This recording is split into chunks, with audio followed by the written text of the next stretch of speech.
नमस्कार दोस्तों, भगवान भोलेनाथ की कृपा आप सभी पर सदा यूं ही बनी रहे। दोस्तों, शास्त्रों में ज्योतिया का पर्व का विशेष महत्व बताया गया है।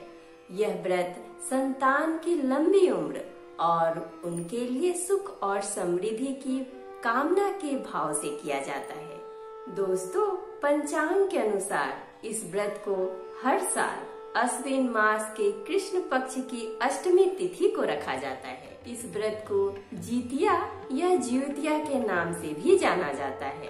अश्विन मास के अष्टमी से शुरू होने वाला यह व्रत नवमी के दिन पारण के साथ समाप्त होता है।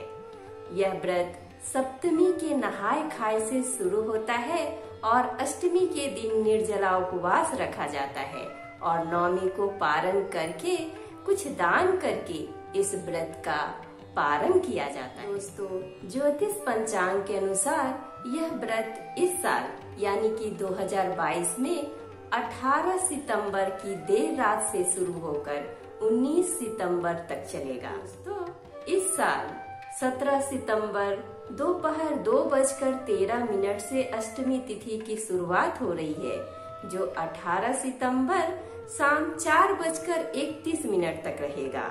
इस कारण से उदया तिथि के अनुसार इस साल यह व्रत 18 सितंबर को रखा जाएगा और इसका पारण 19 सितंबर को रखा जाएगा। तो यह व्रत महिलाएं अपने संतान के लंबी उम्र के लिए और निरोगी काया के लिए रखती है।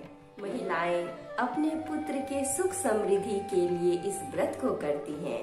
माना जाता है कि इस व्रत के उपवास के साथ साथ जो महिलाएं इस व्रत के दिन व्रत कथा का श्रवण करती है, उनके जीवन में कभी भी पुत्र का वियोग नहीं लिखा रहता है। कभी भी जब कभी उसके पुत्रों पर कोई विपत्ति भी आती है तो इस व्रत के प्रभाव से वह विपत्ति टल जाती है। दोस्तों, इस व्रत का संबंध महाभारत काल से भी जोड़ा गया है। आपको बता दे कि जब द्रोणाचार्य का वध कर दिया गया, तब अश्वत्थामा ने क्रोध में आकर ब्रह्मास्त्र का प्रयोग कर दिया। उसने अभिमन्यु की पत्नी उत्तरा के गर्भ में पल रहे गर्भ को नष्ट कर दिया, जिसके बाद भगवान श्री कृष्ण ने अपने शक्तियों के बल से उत्तरा के गर्भ में पल रहे पुत्र को पुनः जीवित कर दिया और उस बच्चे का जन्म हुआ, जिसे जीवित पुत्री का नाम दिया गया। दोस्तों, ऐसा माना जाता है कि तभी से जीवित पुत्री का व्रत की परंपरा का चलन हुआ था। दोस्तों, ज्योतिया के शुभ अवसर पर आज के वीडियो में हम ज्योतिया की कहानी सुनेंगे, तो हमारे साथ बोलिए ओम नमो भगवते वासुदेवाय नमः।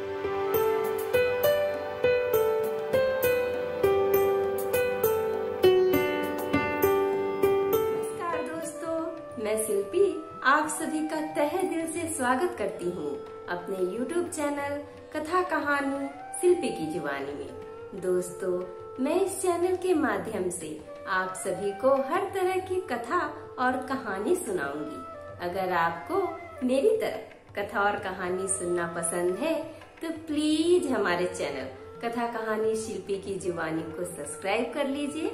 और हाँ दोस्तों, अगर आपकी भी कोई कथा कहानी सुनने की इच्छा है तो प्लीज हमें कमेंट बॉक्स में कमेंट करके जरूर बताइए। दोस्तों, बैठे बैठे क्या करें, करना है कुछ काम। सुनते हैं आज की ज्योतिया व्रत कथा, लेके भगवान जीवित वाहन का नाम। धार्मिक कथाओं के मुताबिक बताया जाता है कि एक विशाल पाकर के पेड़ पर एक चील रहती थी। उसे पेड़ के नीचे एक सियारिन भी रहती थी। दोनों पक्की सहेलियां थी।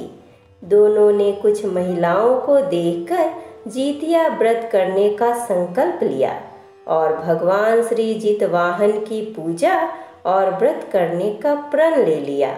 लेकिन जिस दिन दोनों को व्रत रखना था, उसी दिन शहर के एक बड़े व्यापारी की मृत्यु हो गई और उसके दाह संस्कार में सियारिन को भूख लगने लगी थी।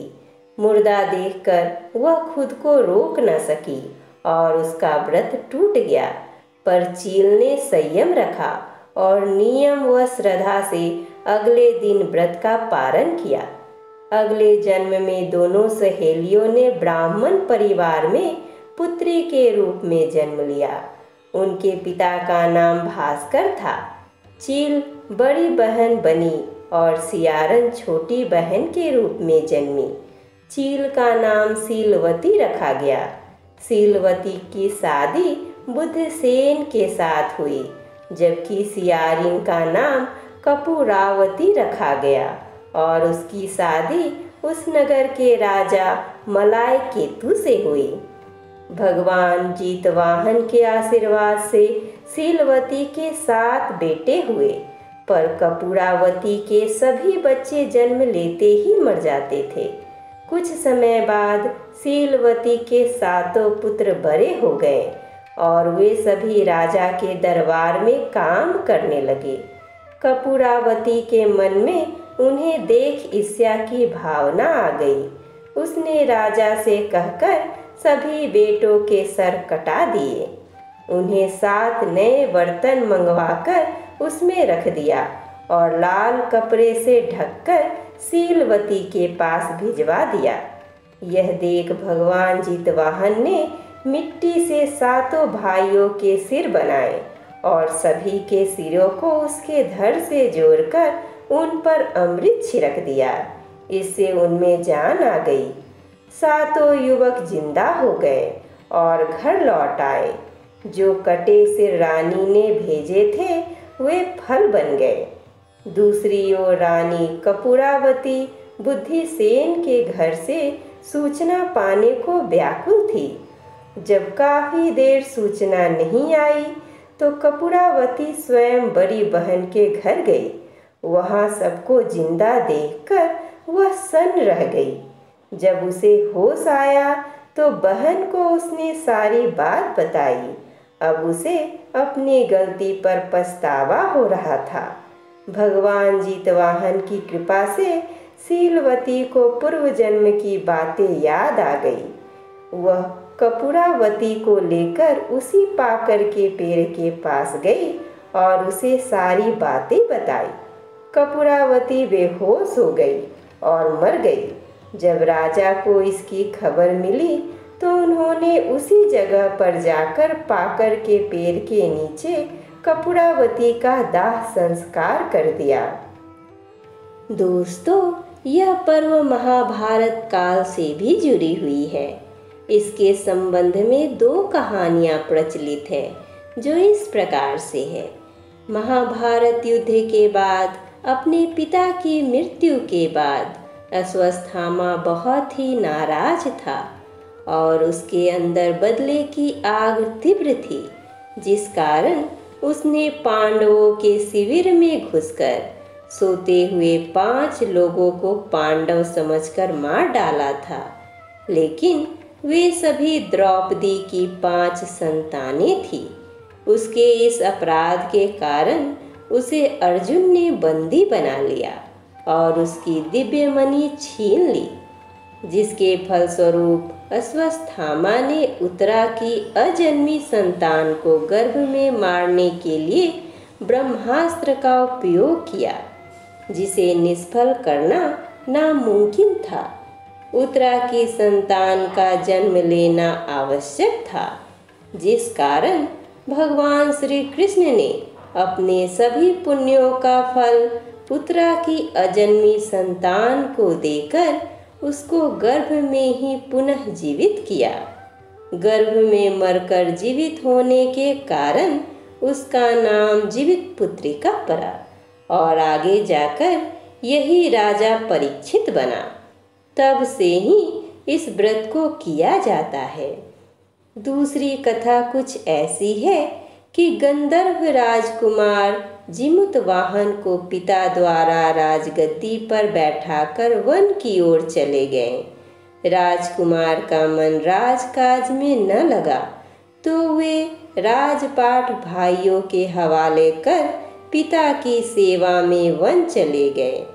उसी वन में उनका विवाह मलयवती नामक कन्या से हुआ।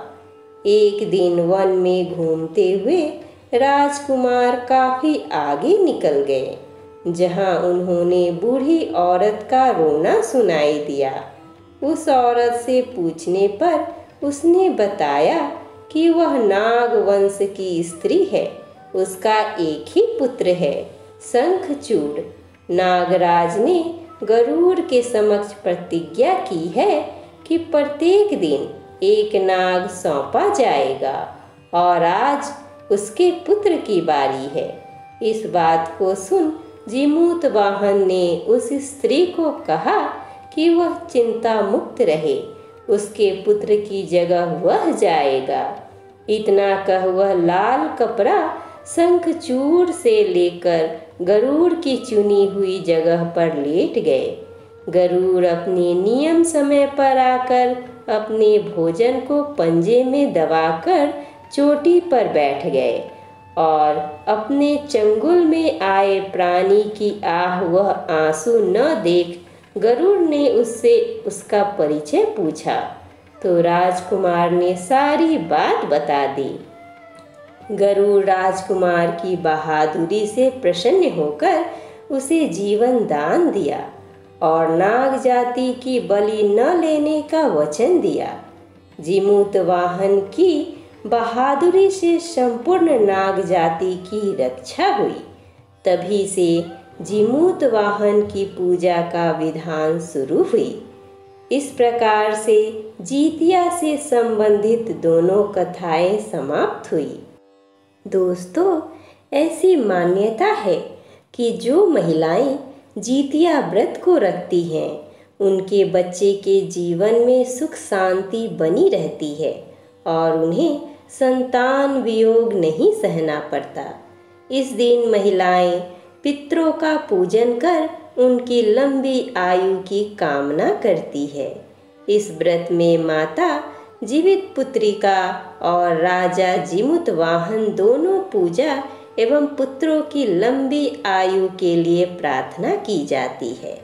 सूर्य को अर्घ्य देने के बाद ही कुछ खाया और पिया जाता है।